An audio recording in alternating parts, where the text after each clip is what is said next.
मेरा नाम पादरी शहजाद सलीम है और मैं आपको आज इस वीडियो के ज़रिए तरबियत के तलक से एक ज़बरदस्त कहानी सुनाने वाला हूँ। हम जानते हैं कि तरबियत ऐसी तालीम को कहते हैं जिससे इंसान की सोचें, ख्याल और इरादे मुकम्मल तौर पर बदल जाते हैं और मुहज़्ज़ब कौमों और तहज़ीबों की पहचान भी तालीम और तरबियत ही के ज़रिए मुमकिन होती है। इसलिए मेरी आपसे मौदबाना गुजारिश है कि आप इस वीडियो को मुकम्मल तौर पर देखें और सुनें, क्योंकि ये वीडियो आपकी ज़िंदगी के लिए कहीं ना कहीं इंतहाई मुफीद साबित होने वाली है। केमिस्ट्री के एक बहुत बड़े प्रोफेसर साहब ने तकरीबन 30 साल बाद अपनी एक टीचर से मिलने का इरादा किया। वो चंद तोहफ़े लेकर अपनी टीचर के ऑफिस में दाखिल हुए। टीचर ने बड़ी ही खुश असलूबी के साथ अपने स्टूडेंट का पुरतपाक वेलकम किया, उन्हें बैठने के लिए कहा और पानी का गिलास पेश करते हुए उनका शुक्रिया भी अदा किया कि आप मुझसे मिलने के लिए आए हैं। केमिस्ट्री के प्रोफेसर साहब ने अपना तारुफ करवाते हुए उन्हें बताया कि मेरा नाम एंथनी है और मैं आपका स्टूडेंट रहा हूँ। आप ही की बदौलत आज मैं केमिस्ट्री का एक बहुत बड़ा प्रोफेसर बन चुका हूँ। आपने मेरी ऐसी तरबियत की कि मैंने उस्ताद बनने का इरादा किया। तो टीचर ने सर हिलाते हुए मुस्कुरा दिया। एंथनी ने टीचर को बताया कि क्या आपको याद है 8वीं क्लास में मेरे साथ एक वाकया पेश आया था। टीचर ने मुस्कुराते हुए कहा, नहीं, मुझे कुछ याद नहीं है।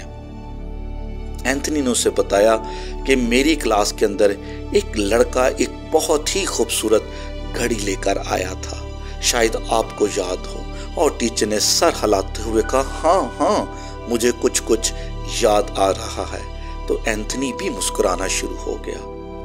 प्रोफेसर साहब ने कहा, उस वक्त हमारे माली हालात बहुत ख़राब थे और मुझे ये घड़ी बहुत ही पसंद आई, लिहाजा मैंने इरादा कर लिया कि मैं इसे ख़रीद तो नहीं सकता, मगर मैं इसे हर कीमत पर हासिल ज़रूर कर लूँगा। लिहाजा मैंने ये घड़ी उस लड़के के बैग से चुरा ली और जैसे ये घड़ी मैंने चुराई, उस लड़के ने शोर मचा दिया कि टीचर, मेरी घड़ी किसी ने चुरा ली है।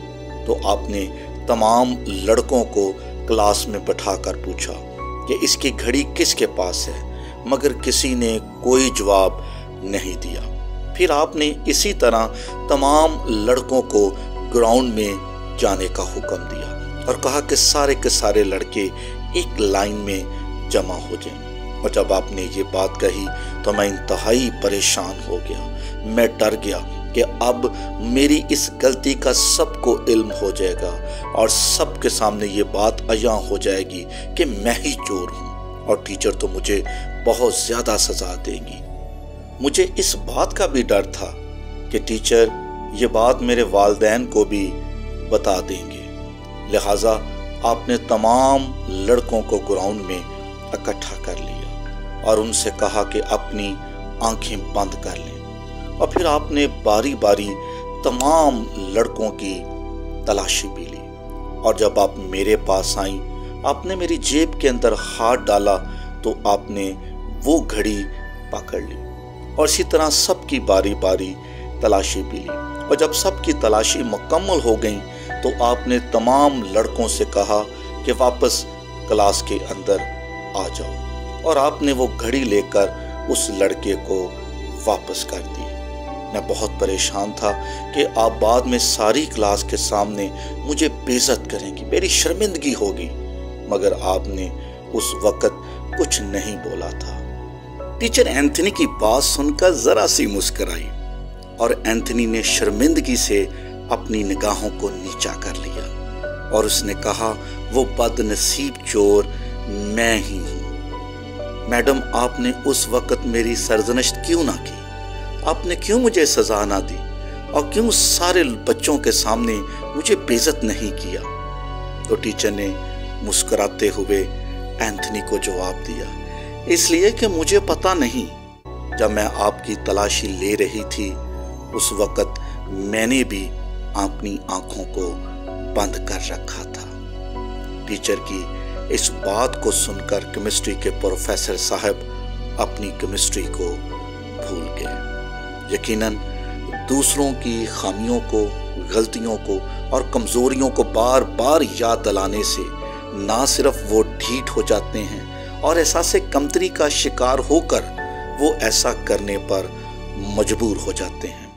تربیت کے اس انوکھے طریقے نے اس چھوٹے سے لڑکے کی زندگی کو ایسا بدلا، ایسا تبدیل کر دیا کہ اس نے وہ ساری بری عادتیں چھوڑ دیں اور کیمسٹری کا ایک اچھا پروفیسر بن گیا۔ آج ہمارے لوگوں کو اور ہمارے ملک پاکستان کو بھی تربیت کی اشد ضرورت ہے۔ مل کے خدا تعالیٰ سے ہم دعا کریں کہ خداوند ہمیں بھی تعلیم و تربیت پر عمل کرنے کا بھاری فضل عطا کرے۔ آمین۔